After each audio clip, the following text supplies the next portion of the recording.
My question is to the Minister of Health and asks, what recent announcement has the government made about HIV? What areas will we be focusing on to achieve HIV elimination by 2030?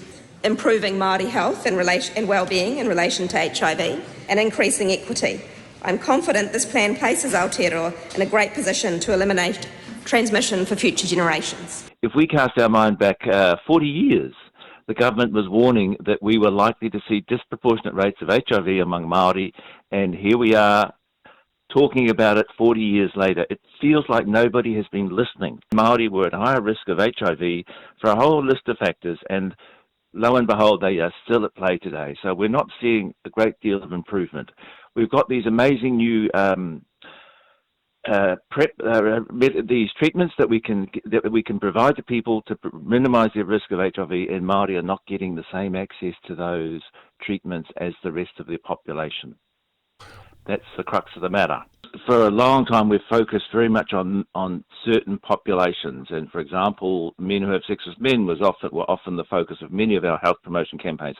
But I think what we've come to realise 40 years after this pandemic began is that the virus affects the wider community. Māori women have higher rates of late diagnosis of HIV. And we've had this conversation before. Get tested late for HIV, your health outcomes are not going to be as good as those who get tested in a timely manner. So if a member of our whānau becomes HIV positive, the whole whānau becomes affected by that outcome. There are variations within different parts of the community. For example, Māori are experiencing disparities and higher rates of late diagnosis. We will be interviewing people who are affected by HIV, and we will want to know about their access to services.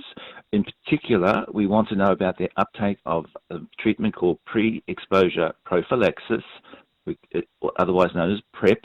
And PrEP is available for people at risk of HIV, especially people who might, men who have sex with men, for example, people who have travelled overseas, and we want to talk to those people to understand what the barriers are for them in terms of accessing PrEP.